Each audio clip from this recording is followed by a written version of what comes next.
Hello. Hello. हाँ जी। हाँ जी नमस्ते, आपने मुझे व्हाट्सएप मैसेज किया था हाँ जी, हाँ जी, नमस्कार सर। हाँ जी। ये आपके बेटे को कब से, बेटा है बेटी को? सर बेटा है मेरा। हाँ जी, 13 साल का। हाँ जी, अभी 13 साल का होएगा नवंबर में। तो कब से है ये टाइप 1? सर अभी मतलब इस जनवरी में उसको 2 साल होंगे, अभी 1.5 साल हुआ है। वेट और हाइट कितनी है? उसका वेट है 38 से 40 किलो के बीच में। और हाइट? हाइट होगी 4.4 4.5 के लमसम, 4.5 फुट, मतलब 4.5 फुट। अच्छा। हाइट कम है क्या उसकी as compare to family members?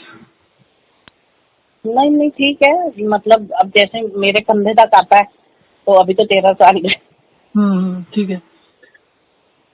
Basically लड़के लोग भी 13 14 15 साल तक पूरी हाइट गेन कर लेते हैं ना, ज्यादातर तो 12 के आसपास ही, 13 के आसपास कर लेते हैं पूरी हाइट। इसलिए कहते नहीं हैं मतलब जैसे मैं 5.5 फुट की हूँ, अच्छा। तो मुझसे, मैं आपको लमसम ये आइडिया दे रही हूँ कि मुझसे 1 फुट कम होगा अभी, मेरे कंधे तक आता है। तो कंधे तक आते तो कंधे से ऊपर की हाइट तो वो मेरे ख्याल से आधा फुट के करीब ही होगी, तो करीब 4 फुट 10 11 इंच के ऊपर ही होगा फिर। नहीं, 4 फुट 5 या 6 के लमसम है। ओके फिर भी ठीक है अगर एग्जैक्ट ठीक है कहेंगे तो ठीक है, मैं नहीं नपवा नहीं, कोई दूंगी। कोई बात नहीं, एक आइडिया ही चाहिए था वेट और उसका प्रोपोर्शन का। हाँ जी। अभी उसका पानी का इंटेक कितना है? सर मैं आपको उसकी कुछ बैक हिस्ट्री बता सकती हाँ बताइए। हूँ। एक्चुअल जब मतलब जब ये एडमिट हुआ था मैक्स हॉस्पिटल में, मैं दिल्ली की रहने वाली हूँ। कहाँ पर दिल्ली? दिल्ली रोहिणी में। एक सेकंड एक सेकंड, खत्म कर तो हर बार यूज करती है। हाँ हाँ जी हाँ ठीक जी, है। मैं दिल्ली रोहिणी की रहने वाली हूँ। हम्म। और जब इसको मैक्स से, जैसे हॉस्पिटल से डिस्चार्ज करके हम घर लेके आए, नहीं तो पर तब क्या हुआ, इसको क्या था, हॉस्पिटल क्यों जाना पड़ा? ये थोड़ा सा वीक लग रही थी इसकी बॉडी, येलो येलो। 2 साल पहले? हाँ, वही जनवरी की बात बता रही हूँ मैं। जनवरी 2000? जनवरी 2019। तो टाइप 1 उससे पहले डिक्लेयर हो चुका था, डायग्नोज हो नहीं गया नहीं था? नहीं नहीं, कुछ भी नहीं। 2019 का तो मतलब है 2 साल तो नहीं हुए ना? नहीं, अभी होंगे मतलब इस ओके जनवरी में। ठीक है। हाँ, तो बस इसकी मतलब थोड़ा कमजोर लगता था। 4-5 दिन हमने नोटिस किया, फिर मैक्स डॉक्टर है मैक्स हॉस्पिटल में, हम्म डॉक्टर नीरज, उन्होंने फिर बताया कि बच्चे का विटामिन और कैल्शियम वगैरह कुछ कम है, तो आप इसको सिरप दो। हम्म वो हमने 2 ही दिन दिए, लेकिन उसी 2 दिन में मतलब इसको यूरिन की प्रॉब्लम, यूरिन बहुत ज्यादा आ रहा था और बिल्कुल लिथार्जिक सा, ऐसे गिरा गिरा सा, निढाल सा। हम्म फिर मैं चेक करवाने गई, तो फिर उन्होंने इसकी शुगर चेक करी, उस समय 357 थी। एक मिनट एक लेकिन मिनट एक मिनट, मैं दोबारा करूँ आपको, 1 मिनट करता हूँ। हाँ जी, दोबारा करें। हेलो। हाँ जी, नमस्कार सॉरी सर। सॉरी, उससे आपको फोन काम आ गया था मेरे को। अच्छा आप कोई बताइए, बात नहीं। आपने मैक्स हॉस्पिटल का बता रहे थे कि आप वहाँ से वापस आए तो? हाँ, बस फिर इसका जैसे इंसुलिन वगैरह स्टार्ट किया था उन्होंने, हम्म तो फिर मैंने इसका ना कुछ आयुर्वेदिक ट्रीटमेंट करवाया था। हम्म उससे मतलब जैसे हम तो हॉस्पिटल से आए थे, तो उन्होंने तो ये बोला था कि दिन में 3 बार इसको 8-8 यूनिट इंसुलिन लगेगा, हम्म और रात के समय 12 यूनिट लगेगा, 12 या 15। तो टोटल कितना हो गया? 3 6 36 और 15, 36 तो बोला नहीं, 50 ही ना? 10 यूनिट 30 हो गई, और हम्म 15 45। तो लेकिन जैसे, हम्म हाँ मतलब मैं अभी स्टार्टिंग ही थी, तो मैं हिमाचल गई थी, हम्म 1 महीना ही हुआ था। हम्म तो फिर बस वहां से, मतलब वहां पे मैं गई थी, तो आप लमसम समझिए कि जो इसका 8-8 10-10 यूनिट डॉक्टर्स ने बोला था हम्म 1 महीने के अंदर अंदर, वो इसका बिल्कुल मतलब 2-2 यूनिट पर आ गया था। हम्म और जो रात वाला था वो 4 या 5 यूनिट पे था। और शुगर कितनी आ रही थी? शुगर नॉर्मल ही आती थी, 150 और 200 के बीच में। अच्छा अब क्या सिचुएशन है? हाँ, अब 1-1.5 साल से तो ऐसा ही चल रहा था। बीच में कभी मतलब फ्लक्चुएशन तो होता था, कभी बढ़ गया तो हमने इसको ज्यादा यूनिट दे दी। फिर हम्म बीच में 2-2.5 महीने का समय ऐसा रहा कि बिल्कुल ही डाउन रहती थी, एकदम विदाउट इंसुलिन चलाइए हम्म 2-2.5 महीने। फिर उसके हम्म बाद अब मतलब आज की डेट में हम्म जो इसका रेशियो है, हम्म, अगर मतलब इसकी अगर 200 से कम आती है, तो फिर हम इस पे इंसुलिन नहीं देते। ठीक है। 200 से ज्यादा आती है, मान लीजिए 250 आई है तो 2 यूनिट्स देते हैं। 2 यूनिट वो वाली जो खाना खाने से पहले दी जाती है। और अगर 300 के लमसम है, 350 या 360 तो 3 यूनिट, और 400 है तो 4 यूनिट। लमसम आप ये मान के चलिए कि हमें पूरा दिन इंसुलिन की नीड नहीं होती, लेकिन शाम के टाइम 7 बजे जब डिनर से पहले हम इसका नापते हैं ना, तो उस समय इसकी 300 मतलब कभी 260, कभी 320, कभी 400 इस तरह होती है। मतलब शाम वाली इसकी इंक्रीज होती है। मॉर्निंग और डे वाली में इसको इंसुलिन अब नहीं देनी पड़ती। मॉर्निंग अगर इसकी कभी 200-250 से ऊपर है और इसको मैं नाश्ता दे रही हूँ, मतलब फ्रूट्स वगैरह या स्प्राउट या जो भी ये खाता है, तो फिर उस समय इसको इंसुलिन देती हूँ। नहीं तो फिर मतलब मॉर्निंग और डे में नहीं देनी पड़ती, लेकिन इवनिंग वाले में फिर देनी पड़ती है। आप पुराने माने तो आपका एकेडमिक बैकग्राउंड क्या है? एकेडमिक आपका? हाँ जी। अच्छा, मेरा बैकग्राउंड है, मेरे हस्बैंड फार्मा में है, मेडिकल में, और मैं खुद टीचिंग लाइन में हूँ। पीएचडी करी हुई है मैंने संस्कृत में, डॉक्टरेट। ओके, मैंने इसलिए पूछा है कि उसी हिसाब से फिर बात करें ना। हाँ, नहीं, हस्बैंड भी एमएससी हैं साइंस साइड, और मैंने पीएचडी करी हुई है। मैं एक स्कूल में टीचिंग कराती हूँ। ठीक है, ठीक। हाँ आपने मेरा वीडियो वो देखा है, हमें प्यास क्यों लगती है? हाँ, मैं कल से आज तक यही देख ही रही हूँ, क्योंकि जो इसकी भी दिक्कत थी वो डिहाइड्रेशन के कारण ही ये एडमिट हुआ था। डिहाइड्रेशन का क्या मतलब है? मतलब कि जो हमें डॉक्टर ने बताया कि बच्चा डिहाइड्रेट हुई हुई है, बॉडी बिल्कुल, इसके होठ सूखे हुए और कंटिन्यू इसको यूरिन आता जा रहा था। मतलब नहीं नहीं नहीं नहीं नहीं नहीं नहीं, आपने मेरा वीडियो देखा है, हमें प्यास क्यों लगती है? नहीं, ये नहीं देखा। मैं अभी आपका कुछ देख रही थी, जितनी देर मतलब आपने कहा मैं फोन करता हूँ दोबारा, वन फॉर डिसीज करके। हाँ, वन फॉर ऑल डिसीजेस करके। और कल से आज तक ना मैंने आपके रिव्यू देखे हैं। कल रात को ही फर्स्ट वीडियो देखी थी, फिर उसमें जैसे एक 9 साल के बच्चे के साथ आपका था। मैं आपको अपने आप बता देता हूँ। देखिए, सबसे पहले तो इम्पोर्टेंस इस चीज की है कि जो डायबिटीज होती है उसके अंदर मुंह सूखता है, प्यास लगती है और पेशाब आता है। हाँ जी, हाँ जी। सबसे पहले आपको ये याद करना पड़ेगा कि जब डायबिटीज शुरू हुई उससे पहले पानी कितना पीता था बच्चा। क्या कह रहे हैं? क्या याद करना पड़ेगा? कि बच्चे को उस समय कितनी प्यास लगती थी, कितना पानी पीता था। जिस दिन तबीयत खराब हुई उससे 6 महीने पहले, 3 महीने पहले। 6 महीने का तो मुझे ना याद है, ना 3 महीने का। नहीं, मोटा मोटा तो याद रहता है ना कि स्कूल जाते हैं तो स्कूल में कौन सा बॉटल देते थे, क्या करते थे, खाली होती थी, नहीं मैं आपको ये बता रही हूँ, हार्डली जो मतलब इसकी कंडीशन अच्छे से बिगड़ी थी वो विदिन 7 डेज सब कुछ हुआ है। कोई बात नहीं। जिसमें मतलब जिसमें हमें सब पता चला कि बच्चा हमें वीक लग रहा है या लोइश बॉडी लग रही है, बॉडी लाइट। एक मिनट रुको। हाँ, 2019 जनवरी में आपको पता चला? हाँ जी, 9 जनवरी को एडमिट हुआ था। 2018 मई जून के महीने में, जून जुलाई के महीने में जब बच्चा स्कूल जाता था, स्कूल गोइंग तो हो गई। हाँ तो जी, स्कूल में जो बॉटल देते थे, पानी की बॉटल देते थे, वो कितनी बड़ी होती थी, क्या वो खाली होती थी, नहीं होती थी, उससे आपको आइडिया लगेगा। पानी तो ये पी के आता है, पूरी 1 लीटर की बोतल लेके जाता था। ठीक है, 1 लीटर की बोतल। कई बार आता था तो बोलता भी था कि मम्मा आज मेरा स्कूल में पानी खत्म हो गया था। ठीक है, मतलब इसको लगती होगी प्यास। हाँ, तो यही बात होती है। वेदर पर भी ना थोड़ा डिपेंड होता है। नहीं, किसी के ऊपर भी डिपेंड नहीं करता। अच्छा, आप कोई सी भी कहाँ का है रहने वाले? मैं दिल्ली का हूँ, विकासपुरी का हूँ, पास में हूँ। ओके। दुनिया में कोई भी पेशेंट को प्यास लगने का सिर्फ और सिर्फ एक ही कारण होता है, डिहाइड्रेशन का, और वो है ज्यादा फ्लूइड लेना। ओके। इसके अलावा कोई भी कारण नहीं होता, और पूरी दुनिया बेवकूफ बना रही है डायबिटीज के पेशेंट्स को परेशान करके। सर मतलब आप ये मान के चलिए, अब तो आप दिल्ली के ही रहने वाले हैं, कि मैक्स हॉस्पिटल में तो मुझे ऐसा लगता है कि जैसे मतलब एलोपैथिक डॉक्टर्स का कोई वो बना हुआ है। नहीं, ऐसी बात नहीं है, ऐसी बात नहीं है।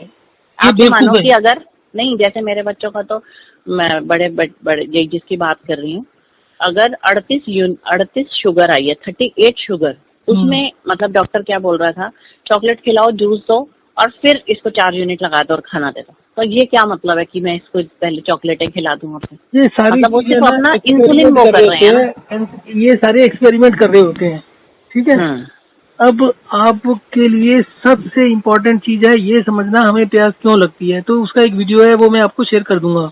नहीं, वो मैंने आपके उसमें देख लिया, मैं उसको देखूंगी, मतलब सेव किया मैंने अभी अपने यूट्यूब में काफी आपके। तो आप उसको देखेंगे तो आपको समझ में आएगा। और आप दुनिया में, आप जैसे हॉस्पिटल जाते हैं तो आप और भी पेशेंट होते होंगे जो टाइप 1 वगैरह के होंगे।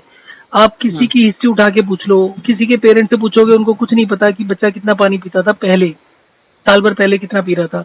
पर अगर आप उसके स्कूल के रिकॉर्ड में जाओगे, कौन सी बॉटल होती थी, कितना खाली होती थी, कितनी खाली नहीं होती थी, खाने के साथ कितना पीते थे, सुबह कितना उठते थे, मुंह सूखता था नहीं सूखता था। आपके बच्चे का जो मुंह सूखता है, आप इसका पानी पीना बंद कर दो और इसका 2 दिन के अंदर मुंह सूखना बंद हो जाएगा, प्यास लगनी बंद हो जाएगी, मुंह में पानी भर जाएगा। आप बच्चे को छोड़ो, आप अपने ऊपर का एक्सपेरिमेंट करके देख लो, ठीक है। खाना खाते हुए 1 गिलास पानी पी लो खाने के साथ साथ, और खाने के अलावा पानी मत पियो, कोई भी लिक्विड मत लो, कोई चाय मत लो, दूध मत लो, फ्रूट नहीं लो, कोई सलाद मत लो, सिंपल खाना खाओ। मतलब खाना जब हम लंच या डिनर करते हैं उसके साथ आप कह रहे हो? उसके साथ साथ 1 गिलास पानी पी लो। अच्छा। बीच बीच में थोड़ा थोड़ा करके पी लो।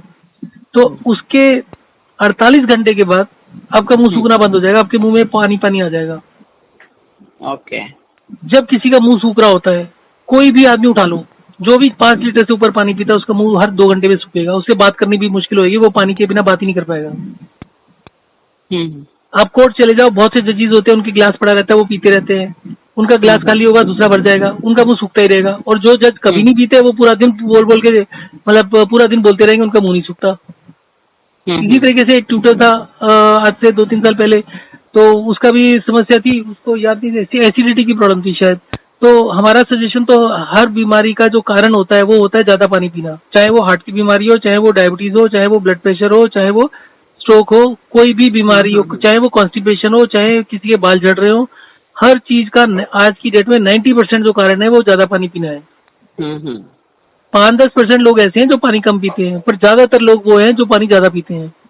और नॉर्मली तो लोग जैसे बोलते नहीं, मॉर्निंग में उठो तो 8 गिलास पानी पी लो तांबे के बर्तन का। पर उसका साइंस भी तो पूछो ना, उसकी साइंस पूछो, क्या साइंस क्या कहती है, साइंस में उसका लॉजिक क्या है, उसका उसके पीछे कारण क्या है। अब जितने डॉक्टर हैं, अब दूसरी चीज बताता हूँ, आप बोलते हो कि डॉक्टर चोर है, ठीक है, उसे ऐसी ऐसी बातें बोल दी जो आपकी समझ में नहीं आती। अब दूसरा क्वेश्चन समझो, जो आम आदमी है, आम आदमी जो पॉपुलेशन है, आम पॉपुलेशन है, उसमें 10% लोगों को डायबिटीज है, और जो डॉक्टर्स हैं उसके 30% डॉक्टर्स को डायबिटीज है। तो आप कैसे कह सकते हो कि डॉक्टर्स आपको बेवकूफ बना रहे हैं? उनको खुद ही नहीं पता कुछ। वो ये बोलते हैं कि हमने 5 साल पढ़ा है, हमने 10 साल पढ़ा है। आदमी को अपनी पढ़ाई के ऊपर बहुत भरोसा होता है, कॉमन सेंस वो उसको होती नहीं है। एक सड़क छाप जो आदमी होता है वो भी उनसे बेटर कॉमन सेंस रखता है। और अगर उनको लॉजिकली, साइंटिफिकली, मान लीजिए आपने कोई चीज नहीं पढ़ी हुई, आपको मैं बताऊंगा, आप एग्री कर जाओगे। पर अगर आप एक पढ़े लिखे डॉक्टर को जिसने MBBS, MD, DM किया हुआ है, उसको समझाओगे ना, वो गालियां देने लगेगा। वो इतने बेवकूफ होते हैं। भाई कोई बात आपको समझ में आ रही है, आपको लग रहा है कि नहीं यार ठीक लग रही है बात, तो ठीक है, आप उसको किसी से डिस्कस करोगे, नहीं तो आप कहोगे ठीक है मैं सोचता हूँ, 2-4 दिन, 6 दिन, 10 दिन में अपने ऊपर एक्सपेरिमेंट करके देखता हूँ। क्योंकि सिर्फ जो मैं बात बोल रहा हूँ उसको सिर्फ नहीं, मैंने आपको बोला कि आप 2 दिन अपने ऊपर एक्सपेरिमेंट कर लो। 4 आदमी से बात करो जो 4 लीटर 5 लीटर पानी पीते हैं, उनके ऊपर एक्सपेरिमेंट कर लो। आपको मैं जो लोग 5 लीटर पानी पीते हैं ढूंढने की कोशिश करो, उसके बाद मैं बताता हूँ उनको क्या क्या बीमारी होती है, आप पूछ लेना, उनमें से आधी बीमारियां होंगी उनको। ठीक है। अब आप मेरा वीडियो देखोगे, वैसे तो बहुत इजी तरीके से समझाया हुआ है, आपको बड़े आराम से समझ में आ जाएगा, आपके हस्बैंड को भी समझ में आ जाएगा। पर वही चीज एक पढ़े लिखे, बहुत पढ़े लिखे सुपर स्पेशलिस्ट से पूछोगे, उसको दिखा दोगे, तो वो चीखें ऐसे मारने लगता है जैसे उसके पैसे छीन लियो आपने। मतलब अगर कोई चीज डिसएग्री कर रहा है तो आराम से भी तो डिसएग्री कर सकता है कोई आदमी। हाँ जी, हाँ जी। उसके लिए बदतमीजी दिखाना और ये कहना कि मैं बहुत पढ़ा लिखा हूँ, वो तो कोई जायज चीज नहीं है ना।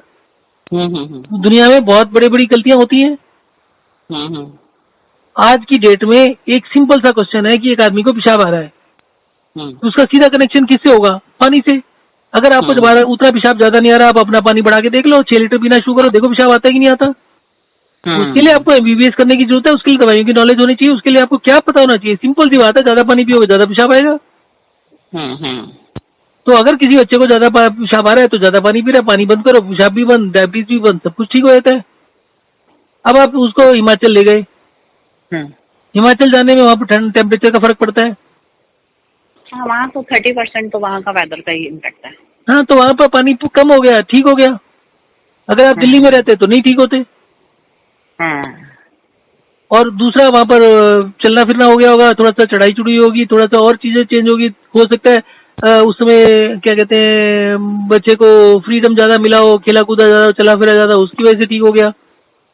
ठीक है। तो अगर आप किसी भी बीमारी, बहुत से लोग होते हैं, क्योंकि डायबिटीज ठीक होने वाली चीज तो है नहीं है, आप बहुत से इसी तरीके से स्किन की भी बीमारियां ठीक होने वाली नहीं है। अगर कोई कहता है कि जी मैं उस समय ठीक हो गया था, तो उसकी डिटेल में जाओ, कहाँ गया था, क्या हुआ था, उसमें पानी में क्या चेंजेस हुई, उसके सारी की सारी। देखो, डायबिटीज में मुंह सूखता है, ब्लड प्रेशर में भी मुंह सूखता है, जिसको हार्ट की बीमारी होती है उसका भी मुंह सूखता है, जिसको कॉन्स्टिपेशन होती है उसका भी मुंह सूखता है। एक बार जब कोरोना शुरू हुआ था ना, तो उसमें ड्राई कफ की बात हो रही थी कि मुंह सूखता है। तो मैंने एक वीडियो बनाना शुरू किया, मैंने ऐसी गूगल किया कि कौन कौन सी ऐसी हेल्थ कंडीशन है जिसमें मुंह सूखता है। मैं लिस्ट बनानी शुरू करी तो मेरे को पता चला कि दुनिया में ऐसी कोई बीमारी नहीं है जिसमें मुंह ना सूखता हो। तो बीमारी तो मुंह सूखना हुआ, फिर बाकी बीमारियां तो सिम्टम हुई सिर्फ। तो मेन क्या चीज है, जिसका मुंह सूखता है उसको बीमारी हो रही है, बाकी को हो नहीं रही। आपके दांतों में कीड़ा लगा, ठीक है, उसका कारण क्या है, मुंह सूखना। क्योंकि जब आपका मुंह सूखता है तो आपने रोटी खाई, ठीक है, रोटी आपके गले के अंदर चलेगी, पर जो रोटी को जब चबाते हो तो छोटे छोटे छोटे छोटे दाने टुकड़े बन जाते हैं, पार्टिकल्स बन जाते हैं। वो पार्टिकल आपके मुंह में रहते हैं। क्यों मुंह में रहते हैं? क्योंकि स्लाइवा कम होता है, स्टिकी सा होता है, वो स्टिकी होता है, वो जाता नहीं, वो दांतों में फंसा रहता है या मुंह के अंदर फंसा रहता है, वो मसूड़ों को डैमेज करना शुरू कर देता है, धीरे धीरे करके सड़ना शुरू हो जाता है वहां पर। तो मैं उसका जब मैं ये देख रहा था तभी उसमें मेरे को ये भी पता चला जिनके दांतों में ज्यादा तकलीफ होती है उनका भी मुंह सूखता है। तो उसका क्या है, अब मैंने ये चीज 4-5 साल पहले शुरू करी थी। पहले मैं भी मतलब ये तो नहीं करता था खाने के। और सबसे बड़ी जो गलत चीज है, इलॉजिकल, अनसाइंटिफिक और बेवकूफों वाली चीज है, वो है खाने के बाद पानी पीना। खाने के जो 1-1 घंटे बाद रिकमेंड करते हैं ना, उससे बड़ी गलत चीज नहीं है। आपको मैं घर के रसोई के तरीके से बताता हूँ। आपने आटा गूंदा, आटा गूंदने के बाद गूंदे हुए आटे 5 मिनट रखने के बाद उसके ऊपर 1 बूंद पानी डाल दो। उसके बाद उसको जितना मर्जी मलो, वो पानी जो होगा वो आटे में नहीं मिलेगा, वो ऊपर ऊपर लेस लेस सा बना रहेगा। परंतु जब आप आटा गूंद रहे हो उस समय आप जितना पानी डालना चाहिए उससे आधा गिलास फालतू डाल लो, वो आटे के अंदर मिल जाएगा। आटा थोड़ा ढीला हो जाएगा पर आटे के अंदर मिल जाएगा, ऊपर नहीं दिखाई देगा आपको। अब आप सेम चीज को सोचो कि आपने खाना खाया, एसिड आए, एंजाइम्स आए पेट में, उसने खाने को क्या करना है, पेस्ट बनाना है। एसिड और खाने का रिएक्शन होगा तो क्या होगा, गैस बनेगी। फूड पाइप के नीचे का वॉल बंद है, गैस निकल नहीं सकती आपकी बाहर जब तक कि वो वॉल इतना वीक ना हो जाए कि वॉल अपने आप से गिर जाए और खुल जाए और आपको डकार आ जाए। बर्पिंग होती है ना, अब जो इंडाइजेशन जिन लोगों को होता है 40-50 में, बहुत से लोग डकार लेते रहते हैं सारा दिन, बर्पिंग होती रहती है, हिचकी आती रहती है थोड़ी थोड़ी। तो वो इसलिए होता है कि वो वॉल इतना वीक हो जाता है कि वो खुल जाता है। अदरवाइज वॉल वन वे होता है, खाना गिरेगा उस पर, वॉल खुलेगा, खाना अंदर, वॉल फिर बंद हो जाता है टाइटली। तो जो गैस बनती है एसिड और खाने के रिएक्शन से, वो गैस पेट में होती है। वो गैस ही प्रेशर डालती है आपके खाने को इंटेस्टाइन में धकेलने के लिए। आपकी जो छोटी आंत होती है वो बहुत बारीक होती है और फ्लेक्सिबल होती है, और वो बंद ट्यूब होती है, वो खुली नहीं होती है, वो खाने के प्रेशर से खुलती है। अब आप ये सोचो कि आपने आधे पौने घंटे में एसिड वगैरह ने आपके खाने की पेस्ट बना दी। क्योंकि आप तरी भी खाते हो, दाल भी खाते हो, सब चीजें होती है, तो पेस्ट तो बनेगी। ये पेस्ट आपके स्मॉल इंटेस्टाइन में चलेगी। मान लो 20 मिनट के बाद जाना शुरू कर देती है साइंस के हिसाब से। 20 मिनट से मान लो आपने पौने घंटे बाद पानी पिया, तो वो काफी अंदर तक चलेगी। अब आप ये बताओ वो पानी अंदर जाएगा कैसे जो आपने पानी पिया 1 घंटे बाद या आधे घंटे बाद? ट्यूब में तो वो पड़ा हुआ है और नीचे वो सारा खाना पड़ा हुआ है जो पेस्ट की फॉर्म में, आटे की फॉर्म में कह लो। अब वो पानी जा नहीं सकता। अब वो पानी कहाँ रहेगा? ऊपर के एनवायरनमेंट में। ऊपर क्या है? एसिडिक गैस जो प्रेशर क्रिएट कर रही है। धीरे धीरे वो क्या होगा कि बाद में वो, ये तो है नहीं कि एसिड खाने के ऊपर गिरा और फटाक से गैस बनी और फटाक से सब कुछ हो गया। वो एसिड जो खाने का रिएक्शन है वो होता रहेगा, 4 घंटे तक होता रहेगा, थोड़ी थोड़ी गैस रिलीज होती रहेगी। तो आपने जब पानी ऊपर से पी लिया तो गैस रिलीज होनी बंद हो गई। अगर आपको पता हो, डाइजेस्टिव सिस्टम को गैस्ट्रिक सिस्टम भी बोलते हैं। वो गैस्ट्रिक इसलिए बोलते हैं क्योंकि वो गैस से ही चलता है। जब किसी को कॉन्स्टिपेशन होती है तो उसको गैस की गोली भी दी जाती है कि ज्यादा गैस बने, ठीक है। तो अब जब आपका, और जितनी भी बीमारियां शुरू होती हैं वो सारी की सारी पेट से शुरू होती हैं। अब दूसरा एग्जांपल ले लो, आपने खाना बना। अब दूसरा चीज कहते हैं डायबिटीज में कि आप खाना छोटा छोटा मील्स लो, 4-5 मील्स लो दिन में। इससे बड़ी बेवकूफी कोई नहीं। पढ़ा लिखा आदमी सबसे पहले जिसको डॉक्टरी करनी है उसको 2 साल तो पहले किचन में काम कराना चाहिए। जिस आदमी को खाना बनाने की नॉलेज ना हो वो कभी डॉक्टरी कर ही नहीं सकता, क्योंकि आपकी पेट के अंदर जो हो रहा है वो सारा कुछ आप बाहर कर रहे हो। तो जब आपको किचन का समझ में आएगा, अब मान लो आपने आधा किलो सब्जी बनानी है, आधा किलो सब्जी में आपने गैस की एक फ्लेम सेट करी, गैस में आपने कढ़ाई में अपने सारे सामान डाल दिया, सब्जी डाल दी। आधा किलो सब्जी को बनाने में आपको आधा घंटा लगा। अगर आप 1 किलो सब्जी बनाओगे तो कितना टाइम लगेगा? तो भी आधा घंटा लगेगा। ज्यादा से ज्यादा 1 या 2 मिनट फालतू लग जाएंगे। हाँ जी, हाँ। अगर आप 2 रोटी खाते हो, 2 की जगह 4 खाओगे तो भी आपके शरीर को उसको डाइजेस्ट करने के लिए उतना ही जोर लगाना पड़ेगा जितनी 2 रोटी के लिए लगाना पड़ेगा। और बार बार खाने से फिर उतनी बार आप 5 बार ही खाओगे, उतनी एनर्जी खर्च होगी। और डायबिटीज होती क्या है? Metabolic syndrome. मेटाबॉलिक सिंड्रोम का मतलब क्या होता है? ये पूरी दुनिया में साइंस ढूंढ लो, आप के हस्बैंड से पूछ लो, किसी को नहीं पता। आप किसी डीएम डॉक्टर से पूछ लो, किसी को नहीं पता इसका मतलब क्या होता है। मेटाबॉलिक सिंड्रोम की डेफिनेशन पता होगी, पर उसका एक्चुअली में मतलब क्या होता है वो किसी को नहीं पता। और जिस तरीके से वो डेफिनेशन बताएंगे आपके पल्ले कुछ नहीं पड़ेगा। मेटाबॉलिक सिंड्रोम की डेफिनेशन है कि जिसको 5 में से 3 बीमारियां, उसको मेटाबॉलिक सिंड्रोम है। 5 में से 5 बीमारियां कौन सी हैं? आपका diabetes, blood pressure, high triglyceride, वो भी हार्ट से रिलेटेड है, सेंट्रल ओबेसिटी, और 5वां भी कुछ कोलेस्ट्रॉल से रिलेटेड है। अब ये बताओ 5 में से 3 ही क्यों जरूरी है? 5 में से 2 क्यों नहीं? 5 में से 1 क्यों नहीं? 5 में से 4 क्यों नहीं? 5 में से 5 क्यों नहीं? मेटाबॉलिक सिंड्रोम का एक सिंपल सा मतलब है, आपने जितना भी खाना खाया वो सारा का सारा खाना यूज होता है, मतलब उसका एनर्जी बनती है। उस एनर्जी का एक बहुत बड़ा पोर्शन 60 से 80% जो होती है पूरी एनर्जी, वो खर्च होता है आपके दिमाग को चलाने में, आपके हार्ट को चलाने के, आपके लीवर, किडनी, डाइजेस्टिव सिस्टम, इन सब को काम करने के लिए एनर्जी चाहिए। अपने आप नहीं चलता कुछ भी। और वो इतना सब्सटेंशियल होता है 60, 70, 80%। बुढ़ापे में वो और बढ़ता जाता है।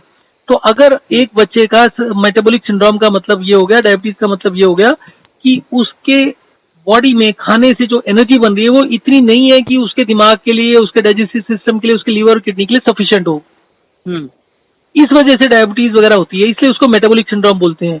उसके बाद प्रॉब्लम क्यों आती है कि आप एक चीज ठीक करो, दूसरी खराब हो जाएगी, दूसरी खराब ठीक करने की कोशिश करो, तीसरी खराब, क्योंकि मेन कहानी तो एनर्जी की है ना। आप भाई अपने डाइजेस्टिव सिस्टम को ज्यादा एनर्जी दे दो, उसकी गोलियां दे दो, आपका दिमाग खराब हो जाएगा। आप दिमाग की दोगे, आपका लीवर खराब हो जाएगा, लीवर की दोगे, आपकी किडनी खराब हो जाएगी। क्योंकि एनर्जी तो सबको चाहिए और बिना एनर्जी के किसी ने चलना नहीं है। और ये मेटाबॉलिक सिंड्रोम में 5 चीजें ऐड करी हैं। मैं आपको 50 चीजें बताता हूँ जो मेटाबॉलिक सिंड्रोम होती है। किसी के सर में दर्द हो रहा है, वो मेटाबॉलिक सिंड्रोम है। उसको ठीक करना पूरी दुनिया का कोई डॉक्टर ठीक नहीं कर सकता। मैं आधे घंटे में ठीक कर दूंगा, बिना किसी दवा के, बिना किसी पेशेंट को देखे हुए। किसी को सर दर्द हो रहा है, वो 1 मिनट उठ के चले घर में आराम से, 1 मिनट के बाद 5 मिनट लेट जाए, फिर 1 मिनट चले, फिर 5 मिनट। सर दर्द का कारण होता है कि आपके दिमाग को काम करने के लिए जितनी एनर्जी चाहिए वो नहीं मिल रही। आप 1 मिनट चलोगे, आपकी थोड़ी सी बॉडी एनर्जाइज होगी। आप लेट जाओगे, वो एनर्जी जो आपकी चली थी, जो आपका एनर्जी का फैट या कार्ब्स का कन्वर्जन होता है एनर्जी में, जिसको बॉडी यूज कर सकती है, वो जब आप 1 मिनट चल के 5 मिनट लेटोगे तो वो आपके ब्रेन को मिलेगी। क्योंकि 1 मिनट में आपने जितनी एनर्जी को मूव कराया है वो यूज नहीं हुई 1 मिनट में। और उसकी जगह आप आधा घंटा एक्सरसाइज कर लो, आपका सर दर्द और बढ़ जाएगा। क्यों? क्योंकि आप एक्सरसाइज में एनर्जी खर्च कर रहे हो। और ये सारी चीजें डॉक्यूमेंटेड है सारा कुछ। पर इस लॉजिक को, इस साइंस को सिंपल सी कोई समझने की कोशिश नहीं करता। आपको प्यास क्यों लगती है? आपकी बॉडी में 70% फ्लूइड होता है। आपकी बॉडी का जो वेट है उसका 70% फ्लूइड होता है। इस फ्लूइड का सिर्फ 10% ब्लड होता है। 90% जो फ्लूइड होता है वो सेल्स में और सेल्स के बीच में स्पेस में होता है। आपको प्यास क्यों लगती है? आपका जो पानी पीने की हैबिट्स होती हैं उसकी वजह से आपके सेल्स में और सेल्स के बाहर स्पेस में जो पानी होता है वो 90% से बढ़ के 92 हो गया। 92 होने के बाद क्या हुआ कि सेल्स में एनर्जी बनती है, सेल्स में न्यूट्रिएंट्स होते हैं, सेल में ग्लूकोज होता है। तो उस न्यूट्रिएंट से सेल ने एनर्जी बनानी है। उसका क्योंकि पानी बढ़ गया तो कंसंट्रेशन ऑफ न्यूट्रिएंट कम हो गया, तो वो एनर्जी कम बनेगी आपकी। कम बनेगी तो क्या करना पड़ेगा? लीवर को एक्स्ट्रा ग्लूकोज का अरेंजमेंट करना पड़ेगा। लीवर में आधा किलो हाईली कंसंट्रेटेड ग्लूकोज होता है, जिसका टेक्निकल नाम मेरे को नहीं पता, आप देख सकते हैं गूगल पर। तो उसको वो रिलीज करना पड़ेगा। जो पेनक्रियाज होता है, पेनक्रियाज के पास कोई ग्लूकोज नहीं होती, पेनक्रियाज सिर्फ इंसुलिन रिलीज करता है। पैनक्रियाज आपके ब्लड शुगर को कंट्रोल नहीं करता बिल्कुल भी। पैनक्रियाज ने इंसुलिन रिलीज कर दी। अगर आपका ब्लड इतना गाढ़ा हो गया, उसमें इतना ज्यादा ग्लूकोज आ गया, उसमें इतने ज्यादा दूसरे मिनरल्स आ गए, क्योंकि जब आपका कंसंट्रेशन सेल में कम हुआ तो अब आपको उतना ही एनर्जी बनाने के लिए ज्यादा न्यूट्रिएंट्स चाहिए ताकि उसकी कंसंट्रेशन बढ़ सके न्यूट्रिएंट्स की। तो आपका लीवर और किडनी दोनों के दोनों कंट्रोल करते हैं आपके मिनरल्स को। लीवर कंट्रोल करता है आपके कार्बोहाइड्रेट, प्रोटीन और फैट को। बाकी के जितने भी मिनरल्स होते हैं वो सारे लीवर कंट्रोल करता है, बैलेंस करता है बेसिकली, कि सारे राइट प्रोपोर्शन में हो। ठीक है। अब सेल की कमी को पूरा करने के लिए दोनों ज्यादा रिलीज करेंगे, ब्लड गाढ़ा हो जाएगा, आपका ब्लड सर्कुलेशन में इफेक्ट आ जाना शुरू हो जाएगा, स्किन खराब होनी शुरू हो जाएगी। डायबिटीज में जो सेकंड साइड इफेक्ट होता है वो स्किन होती है। स्किन में सबसे पतली वेन्स होती हैं, इसलिए स्किन सबसे पहले इफेक्ट होती है। आपके जो वाइटल ऑर्गन्स है उनकी वेन्स, उनको जो ब्लड सप्लाई होती है वो आर्टरी से और मोटी वेन से होती है, तो वो आपके 50 साल के बाद जाके खराब होते हैं ऑर्गन्स। सबसे पहले स्किन खराब होती है, क्योंकि skin is a cosmetic thing, उससे कोई लाइफ को थ्रेट नहीं होता। तो हमारी बॉडी के अंदर सारे डिफेंस सिस्टम बना हुआ है, हमें सबसे पहले धीरे धीरे उन चीजों का नुकसान होना शुरू होता है वो ज्यादा इंपॉर्टेंट नहीं है हमारे जीने के लिए। तो अगर आपको डायबिटीज कंट्रोल करना है, सबसे पहले तो आप इंसुलिन लीजिए, अपने ब्लड शुगर को कंट्रोल में रखिए और धीरे धीरे करके पानी को कम करते जाइए। ठीक है, मैं लिखते जाती हूँ। अगर आपको पानी नहीं लिखने की जरूरत नहीं है, मैं आपको व्हाट्सएप कर दूंगा। अगर खाने के साथ आप पानी पियोगे तो वो खाने के साथ जो पानी पियोगे वो एसिड वगैरह के साथ मिलकर वो पानी आपका एब्जॉर्ब होगा इंटेस्टाइन में, छोटी आंत में। छोटी आंत से जो एब्जॉर्ब होता है वो लीवर में जाता है और वो ब्लड में जाता है। तो उससे आपका ब्लड बढ़ेगा, ब्लड सर्कुलेशन बढ़ेगा, मेटाबॉलिज्म बढ़ेगा आपका। जो पानी आप खाली पेट पियोगे वो सेल्स के बीच में जाएगा, या सेल्स के बीच में जो स्पेस होता है उसमें जाएगा। तो अब क्या होता है कि सेल्स जब मेटाबॉलिक एक्टिविटी करते हैं तो सेलुलर वेस्ट भी बनता है, मेटाबॉलिक वेस्ट भी बनता है। तो खाने से पहले 1 घंटा पानी पीना इज स्टिल जस्टिफाइड, खाने के साथ पानी पीना इज ऑल्सो जस्टिफाइड। उसका जस्टिफिकेशन ये होता है कि आपके पेट में एसिड कितने बनेंगे, एंजाइम्स कितने बनेंगे, दैट विल डिपेंड ऑन कि आपका पेट कितना स्ट्रेच हो रहा है। आपके पेट का जो साइज होता है स्टैंडर्ड वो 200-250 ग्राम होता है। एक एवरेज मील जो होता है वो 500 ग्राम से लेकर 1000 ग्राम तक होता है। तो जब आप 250-200 ग्राम की चीज में 500, 700, 800 खाना डालोगे तो स्ट्रेच होगा, जितना स्ट्रेच होगा उतने एसिड बनते हैं। तो इसलिए खाने के साथ पानी पीने में कोई नुकसान नहीं है, और जितना पानी पियोगे उतनी आपकी जो पेस्ट बनेगी खाने की वो उतनी ज्यादा स्मूथ बनेगी और उतना ज्यादा न्यूट्रिएंट्स एब्जॉर्ब हो पाएंगे। अब ये ऐसे ऐसे बेवकूफ है। एक वीडियो था ललन टॉप के चैनल के ऊपर, वो एक साइंटिफिक रिसर्च को कोट कर रहे थे। वो कहते थे एक साइंटिफिक रिसर्च हुई है, उसमें आया कि खाने के साथ पानी पीने से ब्लड शुगर सबसे ज्यादा बढ़ती है। तो खाने के साथ पानी नहीं पीना चाहिए। और ये स्टडी किसके ऊपर हुई? 35 लोगों के ऊपर। अब आपका खाने के साथ में पानी पीने से आपका कार्बोहाइड्रेट ज्यादा एब्जॉर्ब हो रहा है। तो अगर आपको एब्जॉर्ब नहीं करना तो खाना ही छोड़ दो ना। आपकी हेल्थ किस चीज पर डिपेंड करती है कि आपके बॉडी जो है वो न्यूट्रिएंट्स को कितना गेन कर पा रही है। चॉकलेट उसने खाने की बेवकूफ ने क्यों बोला? क्योंकि there are scientific studies which says कि कैफीन जो होती है, चाहे वो चाय की फॉर्म में हो चाहे वो चॉकलेट की फॉर्म में हो, वो आपके न्यूट्रिएंट्स के एब्जॉर्प्शन का रास्ता रोकती है। तो वो जो चाय मतलब चॉकलेट खाने के बाद में उसमें मीठा भी होगा वो भी एब्जॉर्ब नहीं होगा आपका। तो धीरे धीरे क्या होगा, आपकी बॉडी खत्म होती जाएगी अंदर अंदर से। आपको न्यूट्रिएंट चाहिए। अब इस बेवकूफ जिस भी आदमी ने स्टडी सैंक्शन करी 35 लोगों वाली पानी पीने वाली, उसको तो गोली मार देनी चाहिए। इस दुनिया में क्या डायबिटीज के लोग ढूंढे मिलते नहीं है आपको? आप किसी 1000-5000 लोगों को पकड़ो, उनसे पूछो भैया तुम खाने के साथ पानी पीते हो नहीं पीते? जितने लोगों को डायबिटीज होती है 90% लोग खाने के साथ पानी नहीं पीते, घंटे बाद पीते हैं। तो आपको अलग से 35 लोग ढूंढने की क्या जरूरत है? और उनको आपने पैसे दिए होंगे, उनको आपने मैनिपुलेट कर दिया। और ये जो हाई लेवल के ऊपर जो स्टडीज हो रही है ये सारी मैनिपुलेटेड होती हैं। अब इसके पीछे क्या साइंस है? आप बताओ कि अगर आपने खाना खाया, खाने के साथ पानी पिया और उसमें आपका ब्लड ग्लूकोज बढ़ गई तो उसमें क्या खराबी है? ग्लूकोज तो आपको चाहिए ना एनर्जी के लिए, ग्लूकोज के बिना थोड़ी कोई जिंदा रहता है। जब आदमी डायबिटिक मरता है तो क्यों मरता है? उसकी ब्लड शुगर गिर जाती है एकदम से। कोई आदमी इस वजह से नहीं मरता है कि उसकी 600-700 हो गई। मैं आपको ऐसे ऐसे लोग दिखाता हूँ जो अच्छे खासे घूमते फिरते हैं और ऐश करते हैं, जिनकी 600-700 होती है रोज। मेरा एक पेशेंट है, उसका फोन आया, कहता जी मैं 60 यूनिट 64 यूनिट रोज इंसुलिन लगाता हूँ और मेरी शुगर कभी 500 550 से कम नहीं आती और यूजली हाई दिखाता है, मतलब 600 से भी ऊपर, 500 से भी ऊपर। मैं पानी कितना पीता हूँ 8 लीटर रोज का, दूध कितना पीता हूँ 1 लीटर रोज का। मैंने कहा जी पानी कल आधा कर दो, उसके अगले दिन और आधा कर दो, अगले दिन पता चला जी उसकी शुगर 250 पर आ गई। पर मेरा एक नहीं बहुत से पेशेंट ऐसे हैं, एक एक दिन 24 घंटे के अंदर फर्क पड़ता है, जैसे ही आपने पानी कट करना है अगले दिन फर्क पड़ जाना है, परंतु वो परमानेंट नहीं होता, क्योंकि आपके सेलुलर लेवल के ऊपर कोई भी चेंज करना आसान नहीं है। Blood is only 10%। आपने जो भी चेंज करना है पानी में वो आपके ब्लड को इम्पैक्ट करेगा, वो 24 घंटे के बाद रिजल्ट दिखा देगा, पर फिर बाद में क्या होगा, आपके सेल से फ्लूइड इधर आना शुरू कर देगा, वो फिर डिस्टर्ब करना शुरू कर देगा। जो आपका सिस्टम होता है, आपको कंप्यूटर का अगर नॉलेज हो, एक कंप्यूटर में ना जब कंप्यूटर खराब होता है उसमें एक अगर F8 दबाते हैं उसमें एक ऑप्शन आती है लास्ट नॉन गुड कॉन्फ़िगरेशन। उसका मतलब है कि जगह अगर आप उसको सिलेक्ट कर लेते हैं तो आपका कंप्यूटर जो पिछली बार ठीक ठाक चला था वो उसके बाद सॉफ्टवेयर डाले थे या जो भी चेंजेस करी थी वो उसको रिवर्स कर देता है। इसी तरीके से हमारा शरीर, आपके शरीर में जितनी खराबियां हो चुकी वो हमेशा जो करंट स्टेट ऑफ अफेयर्स है उसको मेंटेन करता है। इसलिए अगर आपको एग्जैक्टली ये नहीं पता कि आपको बीमारी का कारण क्या है, आप उसको ठीक कर ही नहीं सकते सारी जिंदगी। और यही कारण है ना डायबिटीज कभी ठीक होता, ना ब्लड प्रेशर ठीक होता, ना हार्ट की बीमारी ठीक होती। आप पानी के सिस्टम को समझिए, दुनिया की ऐसी कोई बीमारी नहीं है जो ठीक ना हो सकती हो। आप बहुत अच्छे से समझेंगे तो आप बहुत अच्छी तरह से जल्दी ठीक कर लेंगे, थोड़ा सा खराब समझेंगे तो 2 4 6 महीने 8 महीने 1 साल लग जाएगा। परंतु मैं नहीं समझता, दीजिए बस बच्चा मेरा ठीक हो।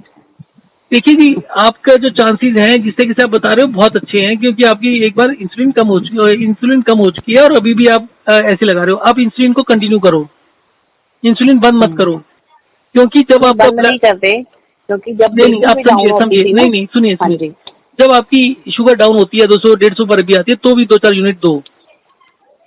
सर अगर मैं इसको 150 यूनिट में, आप मान लो कल इसकी 240 थी कल मॉर्निंग में, तो मुझे स्कूल जाना था। आजकल तो कुछ दिन स्कूल जा रहे हैं जैसे लॉकडाउन का टाइम है कोविड का, तो मुझे ये था कि मैं जा रही हूँ, हस्बैंड की भी मीटिंग है, तो ऐसा ना हो भाई पीछे से ये खाए पिएगा। वो बनाए थे मैंने कॉर्न, और भाई अभी मैं इसको 2 यूनिट देके जाती हूँ, और ये फ्रूट चाट बनाई है, खाएगा पपाया वगैरह सब तरीके। ये फ्रूट के चक्करों में मत पड़ो, fruit is useless concept. Fruit से आपको क्या मिलता है? नहीं, जैसे शुरू से ही देती हूँ नाश्ते में, दोनों बच्चों को ही, छोटा बेटा भी है। नहीं मैं उसी के लिए कमेंट कर रहा हूँ। फ्रूट का काम क्या होता है हमारे शरीर में? वैसे ही देती हूँ कि सुबह के समय जैसे सुनिए, इस दुनिया की 90% जनता को फ्रूट अवेलेबल नहीं होते और वो हेल्दी रहते हैं। ये 10% लोग ही हैं जो फ्रूट को अफोर्ड कर सकते हैं, जो बीमार रहते हैं। हाँ फिर अच्छा, आप सुनिए, मैं इसको देख के स्कूल चली गई, इसने फ्रूट खाए होंगे मेरे पीछे से, इसने बताया मम्मा मैंने वो खाया फ्रूट, तो तुम खा लो था। फिर इसका मुझे फोन आया ठीक 1 घंटे बाद, पौने घंटे बाद, मम्मा मुझे कुछ अजीब सा लग रहा है। तो वो मॉनिटरिंग तो हम घर पर ही करते हैं, 2 मशीनें रखी हुई हैं, तो इसने पीछे से चेक किया तो इसकी 55 शुगर आई हुई। तो मतलब 2 यूनिट में अगर ये ढंग का खाना ना खाता है, जैसे आप कह रहे हो ना 2 4 यूनिट लगा दो 150 में भी, तो 250 में भी इस बच्चे की यूनिट 55 आ चुकी है। तो हम तो इसको बहुत मतलब केयरफुली हमें इंसुलिन लगाना पड़ता है। अब ये ग्लूकोज, ये जो फ्रूट वगैरह बंद कर दो। ओके। फ्रूट का कोई काम नहीं है, फ्रूट में कार्बोहाइड्रेट्स होते हैं, फ्रूट में फ्लूइड होता है, फ्रूट में फाइबर होता है।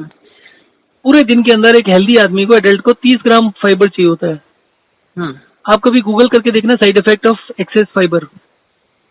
एक्सेस फाइबर का साइड इफेक्ट जो लास्ट वाला होता है वो कैंसर होता है।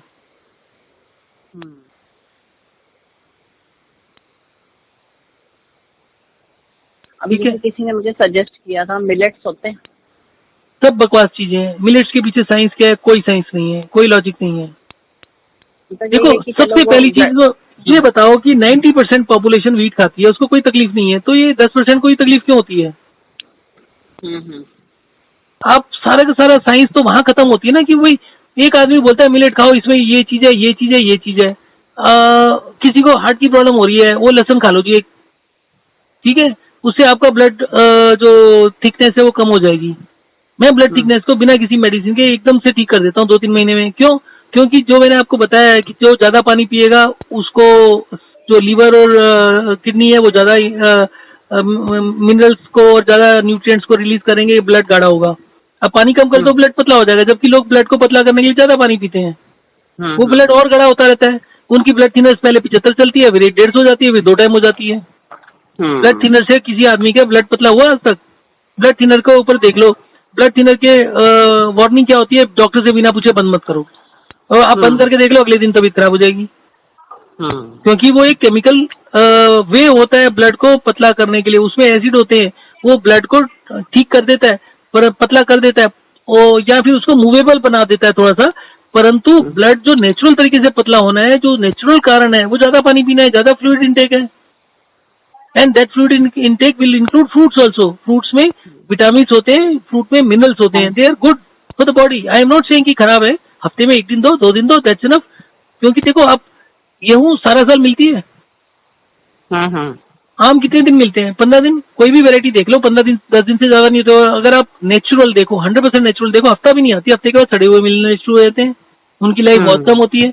आप कोल्ड स्टोरेज के ले लो, उसका स्वाद ही अलग होता है, चीज ही अलग होती है, उसमें होता ही नहीं कुछ। तो अगर आप उसको देखोगे ना नेचुरल तरीके से, नेचर किस तरीके से बनी है। अब हर कोई कहता है सुबह उठ के पानी पियो, ठीक है? अब मेरे को ये बताओ, पूरी दुनिया के 80-90% लोग जो ठीक ठाक है, वो रात को 8 बजे खाना खाते हैं, रात को 8 बजे पानी पीते हैं, सुबह उठ के पानी पिए बिना लेटिन जाते हैं, पेशाब जाते हैं। ये सिर्फ 10-20% लोग जो बीमार है, इन्हीं को पानी पीना पड़ता है सुबह मोशन के लिए। जो नेचुरल सिस्टम है, नेचुरल सिस्टम कम से कम आप ये 80% नहीं, 90 नहीं भी मानो, 70-80% लोग तो ऐसे ना जो बिना पानी पिए लेटिन जाते हैं। और वो सुबह क्यों आती है? सुबह क्यों आती है? 12 घंटे का डिहाइड्रेशन हो चुका है आपका। स्टूल पास करने के लिए dehydration is very very necessary. किसी को कॉन्स्टिपेशन है, 5 लीटर पानी पीता है, उसको बोलो 36 घंटे के लिए पानी की 1 बूंद ना पिए, उसका पेट एकदम साफ हो जाएगा। पानी पीने से स्वेलअप कर जाती है सारी चीज, सारा सिस्टम स्वेलअप कर जाता है। स्वेलिंग के अलावा इन्फ्लेमेशन हो जाती है एक्सेस पानी की वजह से, जिसकी वजह से वो नीचे मूव ही नहीं कर पाता। और आपने जैसे ही पानी बंद करना है, वो एकदम धार से खुला हो जाता है, एकदम से पेट एकदम से साफ हो जाता है। दूसरा बताता हूँ, किसी को जुकाम हो रहा है, सारा साल जुकाम रहता है, ऐसे बहुत से लोग हैं, 4-4, 5-5 लीटर पानी पीते हैं पूरा रोज का, और मतलब चाय भी, दम मतलब जितना भी फ्लूइड होता है वो पूरा लेते हैं, और सांस लेने में उनको तकलीफ है। आप 36 घंटे के लिए पानी बंद कर दो, अगर वो ठीक ना हो जाए तो। दुनिया की कोई बीमारी ऐसी नहीं है जो 36 घंटे पानी पी के पीना छोड़ के ठीक ना हो जाए। किसी को बुखार हो, बुखार होते ही उसको 24 घंटे के लिए पानी बंद कर दो, 24 घंटे में बुखार खत्म हो जाएगा। और ये एक्सपेरिमेंट मैं एक नहीं, पिछले 20 साल से कर रहा हूँ। तो मैंने अपने ऊपर तो बहुत भयानक भयानक एक्सपेरिमेंट किए हैं। लोगों तो ठीक है, कोई दिक्कत? हाँ जी, आपको खुद भी कोई दिक्कत थी क्या? मुझे आज से 20 साल पहले मेरे को किडनी में 4 साल में 3 बार स्टोन हुआ। ओके। और डॉक्टर कहता है 4 लीटर पानी पियो, 5 लीटर पियो, 8 लीटर पियो। और वो जितना पानी बढ़ाते थे पेशाब में उतनी ज्यादा जलन होती थी। हाँ, स्टोन में तो कहते हैं ज्यादा से ज्यादा, बोलते हैं डॉक्टर। हाँ, बेवकूफ है। आज से 25 साल पहले भी मैंने पढ़ा था कि मेडिकल साइंस ये बोलती थी, 25 भी नहीं, आज से 40 साल पहले पब्लिश्ड आर्टिकल्स थे बड़े बड़े मैगजीन्स में कि ज्यादा पानी पीने से स्टोन बनते हैं। और आज की डेट में सब पलट के रख दिया। और उस दिन के बाद मेरे को ठीक नहीं हुआ। 4 साल लगातार, 3 साल लगातार हुए, 4 में 3 साल हुए।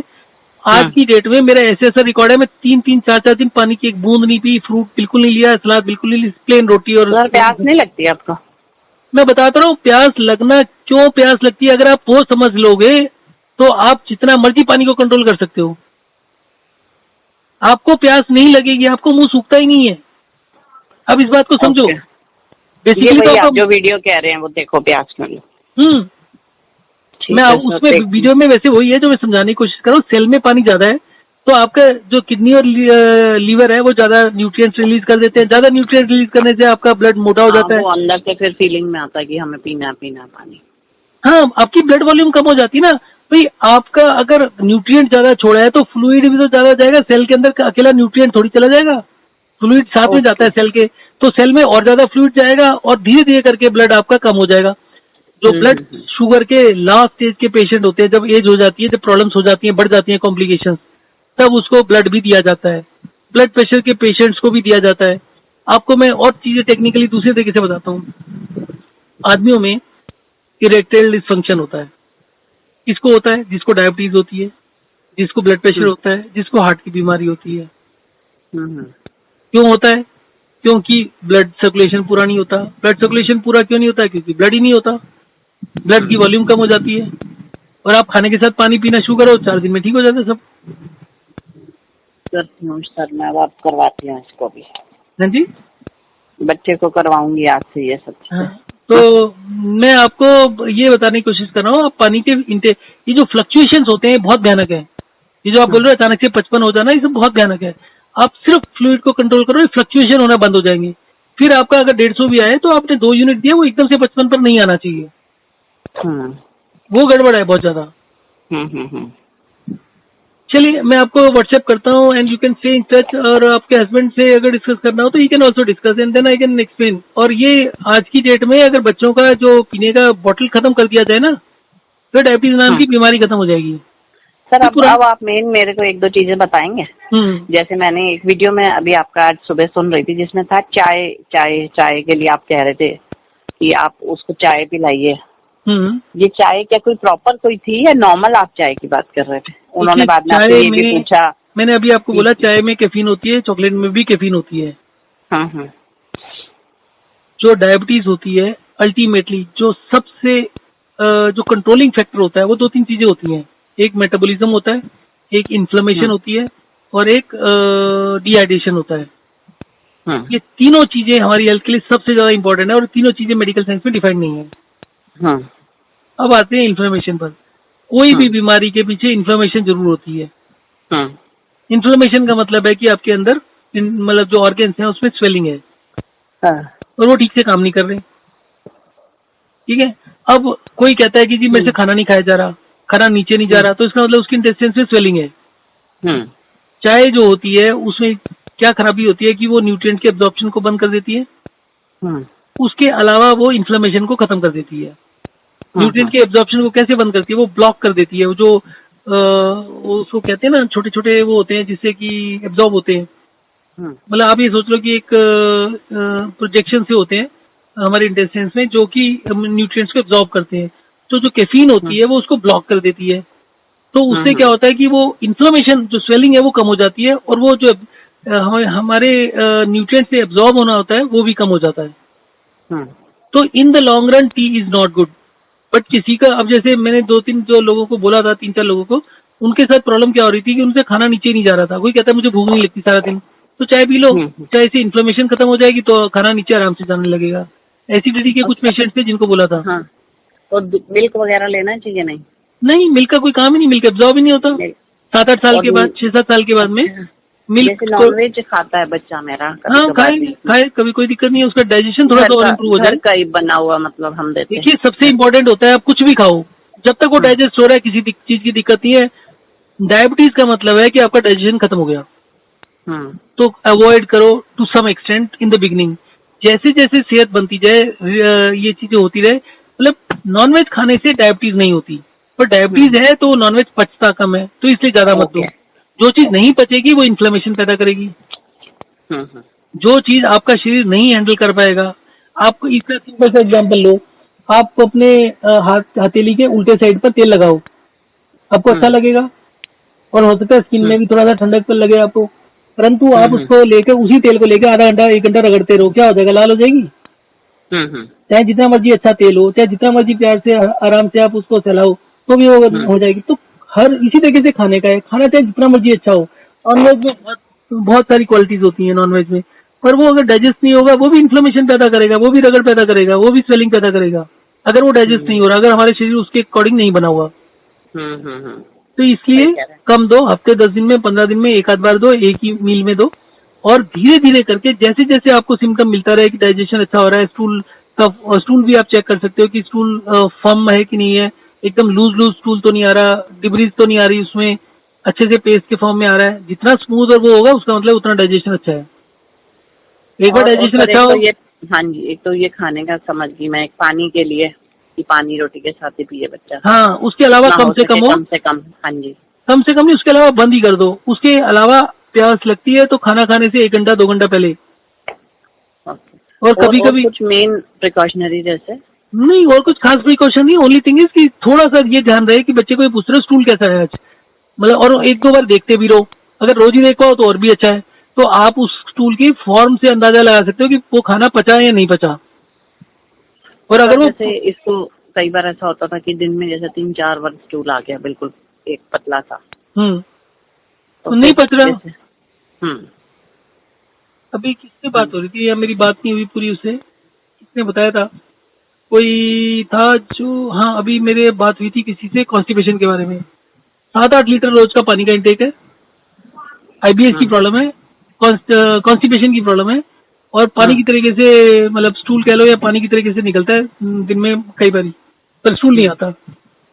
ओके। तो इस तरीके की बहुत कॉम्प्लिकेशन है, पानी की वजह से बहुत कॉम्प्लिकेशन होती है।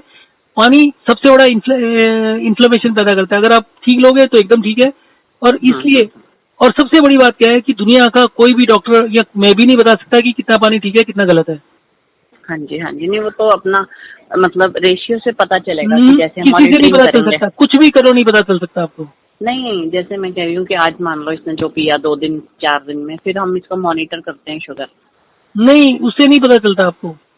इससे बताता हूँ, किसी चीज से पता नहीं चल सकता। दुनिया में ऐसा कोई इंस्ट्रूमेंट नहीं है, कोई ऐसी कैलकुलेशन नहीं है जो ये बता सके मैं कितना पानी पीना है।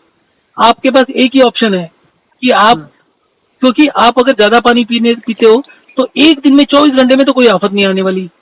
तो एक दिन कम पियो, एक दिन ज्यादा पियो, एक दिन और ज्यादा पियो, तो अपने आप से बैलेंस बन जाता है। और इसके अंदर कोई वो करने की जरूरत है, थोड़ा सा मॉनिटरिंग कर सकते हो आप, 10-20%, 30% तक फर्क डाल सकते हो, पर ज्यादा नहीं डाल सकते, क्योंकि अंदर का जो सिस्टम है वो बहुत कॉम्प्लिकेटेड है। आप हर चीज को मॉनिटर कर सकते हो, पर मेरे हिसाब से पानी को कंट्रोल नहीं कर सकते आप। हाँ जी। तो उसके लिए कम ज्यादा करते देखना पड़ेगा। मेरे हिसाब से 13 साल के बच्चे के लिए upper limit should be 1.5 litres, upper limit. Maximum जब बहुत खेले कूदे, बहुत भागे फिरे तब है, और एक एवरेज जो है वो 700-800 ml पर डे का। And that includes fruits, that includes all salad, that includes curd, दही, जो मर्जी हो, लिक्विड जो थोड़ा सा सेमी लिक्विड है, लिक्विड है, वो सारा इंक्लूड कर लो, दाल और सब्जी को छोड़कर। जूस वूस तो कुछ नहीं लेता, ना दूध लेता है, फल ही सुबह शाम जो लेता है, या जो पानी पीता है। जी, 13 साल के बच्चे के लिए अगर आपने 2 फल भी दे दिए दिन में, वो भी ज्यादा हो जाते हैं। ओके। तो आप हफ्ते में सिर्फ 2 बारी फल दो, 1 या 2 बारी। वो ब्लड जैसे, हाँ दिक्कत के साथ, अब जैसे कभी वैसे पहले की, मैं आपको 2 साल पहले की बात बता रही हूँ। जैसे हम नॉर्मली बच्चे को अगर कभी भूख लगती थी तो कोई मिक्सचर था, कोई केक था, कोई बिस्किट था, ऐसा कुछ देते थे। अब हम ऐसा कुछ नहीं देते बाहर का। तो फिर इसको उस समय तो यही लगता है कि कभी वो चने नहीं आते हींग वाले भुने चने, कोई भुने चने दे दिए, या कोई डाइट मिक्सचर दे दिया, ऐसा कुछ, या फ्रूट दे दिया। यही 2-3 ऑप्शन ही रहते। नहीं, ये सारे ऑप्शन बंद कर दीजिए आप इस बात को। या फूल मखाने होते हैं भाई, अगर बच्चे को भूख लग रही है तो ऐसा लाइट में बच्चा खाता ही है भाई, मम्मी को शाम मैंने आपको अभी बताया है कि diabetes is a metabolic syndrome. अगर बच्चे ने कुछ भी ऐसा खाया है जो उसके स्टमक साइज से छोटा है, मान लीजिए 50 ग्राम दे दिया आपने, 100 ग्राम दे दिया, वो पेट के साइज से छोटा है, वो उससे एसिड रिलीज नहीं होंगे। और अगर दूसरी चीज को, जो सबसे इम्पोर्टेंट है, उसको समझिए, आपके स्टमक में जो एसिड होता है उसका जो पीएच लेवल होता है वो 1.5 से 2.5 होता है। 1.5 जो पीएच लेवल होता है वो इतना हाईली एसिडिक होता है कि अगर आप उसको हाथ पर गिरा दोगे हाथ जल जाएगा। हमारे स्टमक के अंदर स्पेशल लाइनिंग होती है एसिड को डील करने के लिए, इसलिए हमारे स्टमक डैमेज नहीं होता। अब ये तो समझिए, जैसे अब इसको भूख लगती है तो फिर क्या देना चाहिए? जैसे कभी इंस्टेंट बच्चा कहता ही है कि भूख क्यों लगती है, भूख क्यों लगती है? द क्वेश्चन इज दैट, मतलब हमें हर चीज के क्वेश्चन का आराम से आंसर ढूंढना है। भूख लगती क्यों है? आपके ख्याल से क्यों लगती है भूख? जैसे अब दिन में मान लीजिए इसको 1-1:30 बजे हमने खाना दिया, 2 बजे हद से हद दिन का लंच है, तो फिर डिनर अगर 8 बजे है, तो वो 2 से 8 बजे के बीच में बच्चा है। बच्चा क्या, हम ही मतलब इवनिंग में चाय वगैरह पीते हैं, तो बच्चा है, बच्चा क्या खाएगा अगर उसको भूख लगे? This is not the answer. Answer हमें पहले ये ढूंढने की कोशिश करनी चाहिए कि हमें खाना कितनी बार खाना चाहिए, और दूसरी चीज कि हमें भूख लगती क्यों है। जैसे हमें प्यास क्यों लगती है, उसका एक वीडियो बनाया। अब आप ये बताइए हमें भूख क्यों लगती है। मैं अपने बारे में बताता हूँ। आज की डेट में मेरी 57 ईयर्स की एज है। मेरी खुराक एकदम ठीक ठाक है, मुझे किसी तरह की आज की डेट में कोई बीमारी नहीं, ना ब्लड शुगर है, ना ब्लड प्रेशर है, ना मेरे सर में दर्द होता है, ना मेरे को हार्ट की इशू है।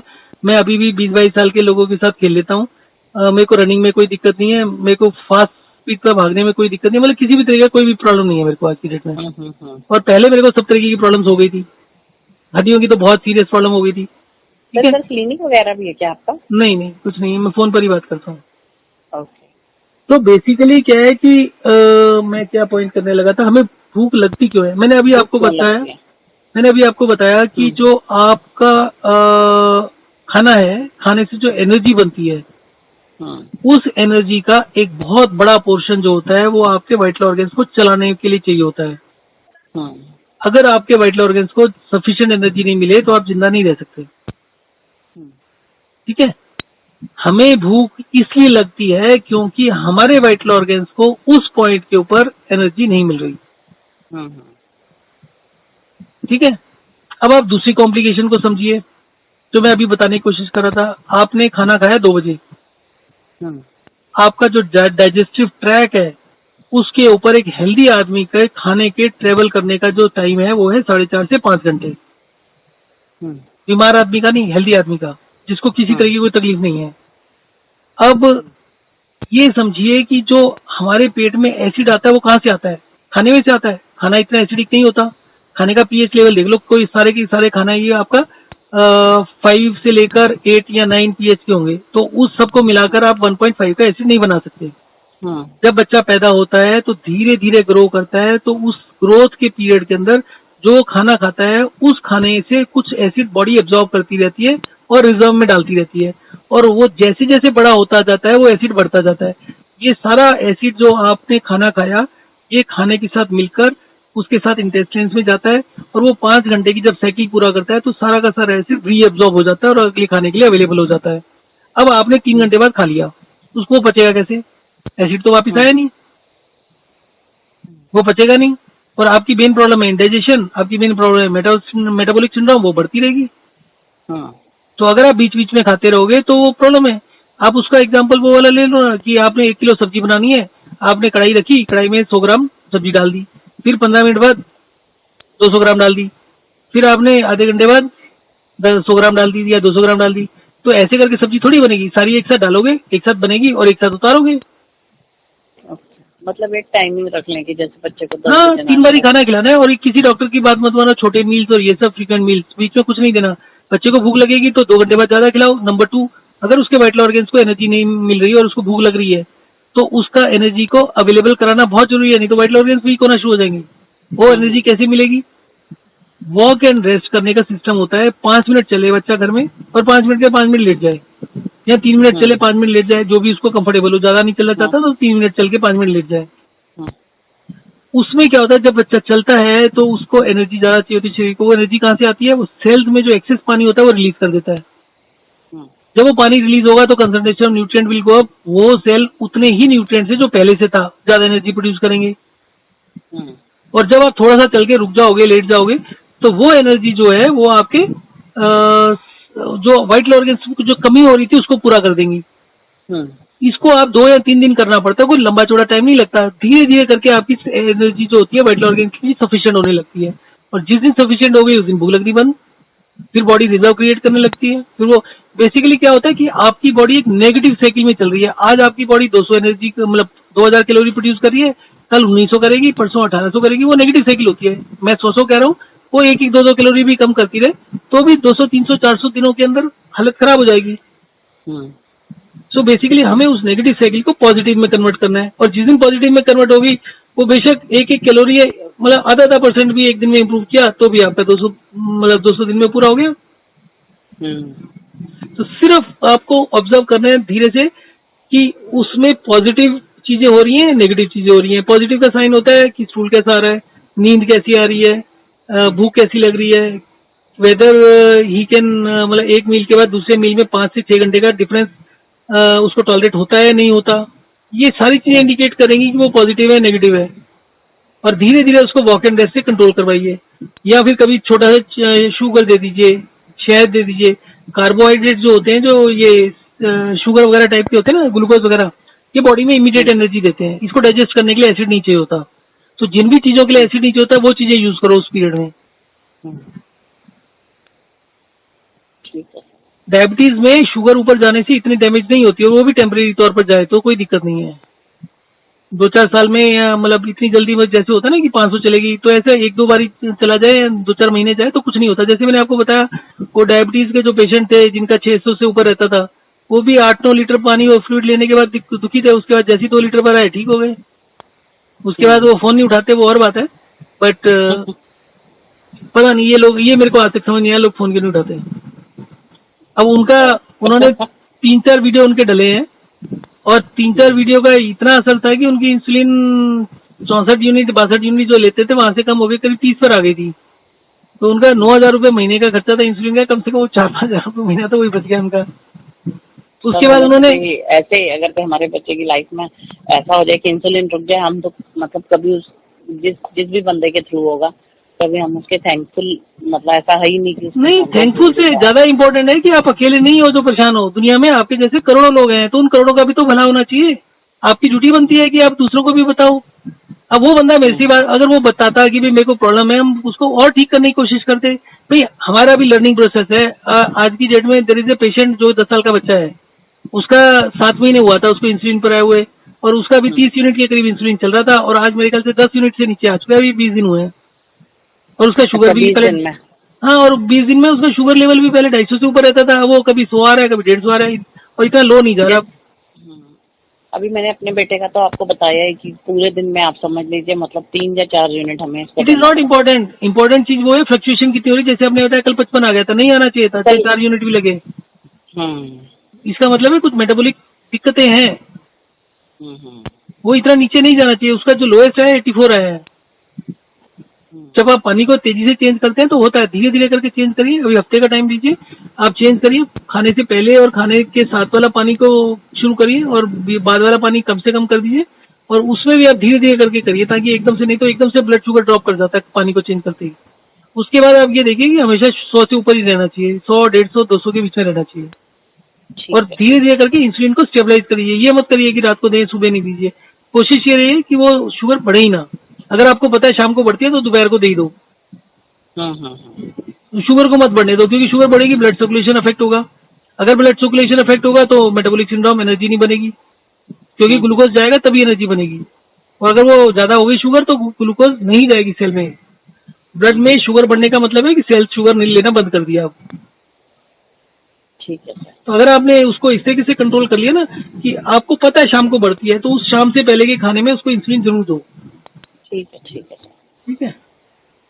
और वो आप YouTube में कुछ बता रहे थे, वो WhatsApp पे भेजना। हाँ, मैं WhatsApp पर 2-3 चीजें देता हूँ आपको। 3 मील्स का टाइमिंग का बताता हूँ। टाइम का ध्यान रखो, 8 बजे, 2 बजे, 8 बजे, स्ट्रिक्टली टाइम को फॉलो करो। सुबह खाना मिलना चाहिए 8 बजे बच्चे को, 2 बजे दोपहर को। और स्कूल नहीं जा रहे हैं तो घर पे ही हैं, स्कूल जाते हैं तो थोड़ा। देखो जी, मैं आपको फ्रेंकली बताऊँ, मेरे पास भी बहुत सारी डिग्रियां हैं, ठीक है। मेरे हिसाब से पढ़ाई लिखाई, स्कूलिंग सिस्टम इज यूजलेस। बच्चे को स्कूल नहीं भेजना चाहिए। आप पढ़ाते हैं, मेरी वाइफ भी पढ़ाती है, but it is a matter of fact कि सिर्फ स्कूल ही है जो बच्चों की जिंदगी खराब कर रहे हैं, और टीचर ही है जो बच्चों की जिंदगी खराब कर रही है। बिकॉज मैंने अपने बच्चों के साथ एक्सपेरिमेंट किया हुआ है।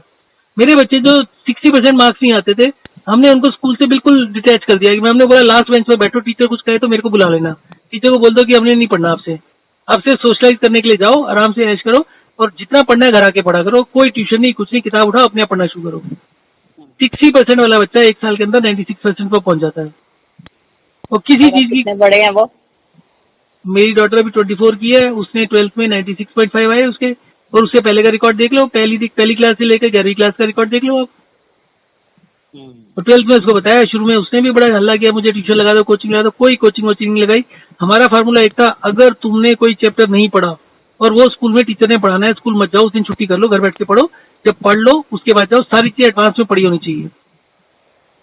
बहुत सारे फार्मूले हमने लगाए हैं बच्चों के ऊपर कि सबसे पहले तो पढ़ाने से पहले आपको ये पता होना चाहिए कि बच्चे की कंसंट्रेशन स्पैन कितना होता है, वो कितना कंसंट्रेट कर सकता है।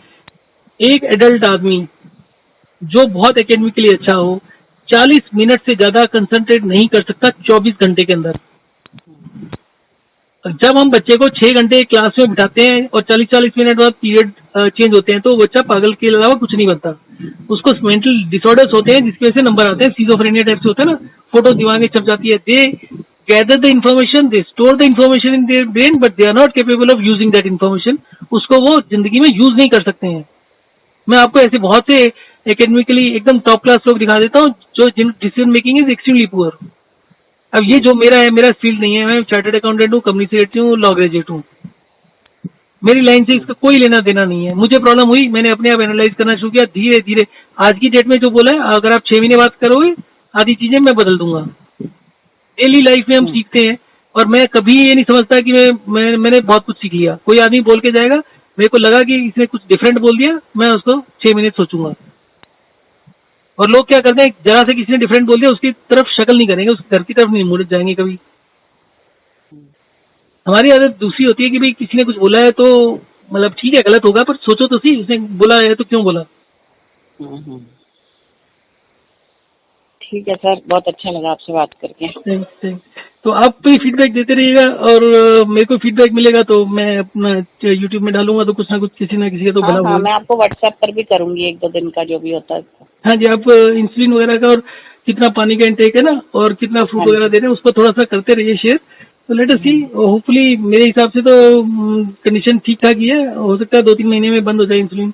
तो मेरा टारगेट तो, मैं कभी ये नहीं बोलूंगा कि किसी इंसुलिन कम हो गई तो ठीक हो गया। मेरा टारगेट है कि 100% क्योर का मतलब है जो मर्जी खाए, चाहे 1 किलो बंदा मिठाई खा ले एक ही सिटिंग के अंदर, उसको शुगर नहीं बढ़नी चाहिए। मैं आज की डेट में 57 की उम्र में मैं आधा किलो मिठाई एक सिटिंग में 15 मिनट में खत्म कर दूंगा, मेरी ब्लड शुगर 100 को क्रॉस नहीं करेगी। ओके, वो होता है जिसको आप कहते हैं ठीक होना। ये कोई ठीक होना थोड़ी होता है, ये मत खाओ वो मत खाओ, वो भी ठीक होना थोड़ी होगा। आप सर पानी बिल्कुल नहीं पीते, बहुत कम पीते। कौन?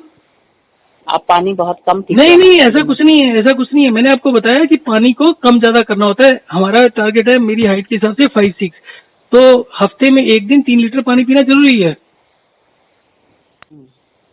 तो ये नहीं है कि मैं कम पीता हूँ, 3-3.5 लीटर भी कर लेते हैं, 4 भी कर लेते हैं। और जब नहीं पीना, जैसे आज का टारगेट है पानी कम करने का, आज सुबह आधा गिलास पानी पिया था और आधा गिलास के करीब दूध लिया था। दूध पड़ा हुआ था, बहुत दिन से खराब हो रहा था तो उसके बाद अभी तक पानी नहीं पिया, बस 1 गिलास लिया हुआ है। आज का टारगेट है 2-1 गिलास में गुजारा करने का। कल उसके बाद 8 गिलास हो जाएंगे, 6 गिलास हो जाएंगे। तो ऐसा कुछ नहीं है। हमारा जो बेसिक चीज मैं बता रहा हूँ वो है कि पानी ही आपकी बॉडी के जितने भी चीजें उसको बैलेंस करता है, और ऐसी कभी सिचुएशन आती नहीं है कि आपकी बॉडी परफेक्ट हो जाए। अब जितने भी एथलीट्स हैं रोज एक्सरसाइज करते हैं, उनका 6 महीने की एक्सरसाइज होती है, 6 महीने में वो एक लेवल अटेन कर लेते हैं, उसके बाद कितना इंप्रूवमेंट कर लेते हैं? कुछ भी नहीं। कारण क्या होता है? रोज भागते रहते हैं, रोज वही बेवकूफी करते रहते हैं। हमारे फार्मूले पर चले, हम किसी भी एथलीट को 50% इंप्रूवमेंट करके दिखा देंगे 3 महीने में। वो जो जितने भी एक्सरसाइज, जितने भी एक्सपर्ट्स हैं, वो बेसिक मिस्टेक्स कर रहे हैं, बहुत बड़ी बड़ी गलतियां कर रहे हैं। बैलेंसिंग बहुत जरूरी है। करती हूँ मैं भी, फिर बताऊंगी आपको, भी करूंगी व्हाट्सएप पे। ठीक है सर, आप वो भेजिएगा मुझे। मैं भेजता हूँ।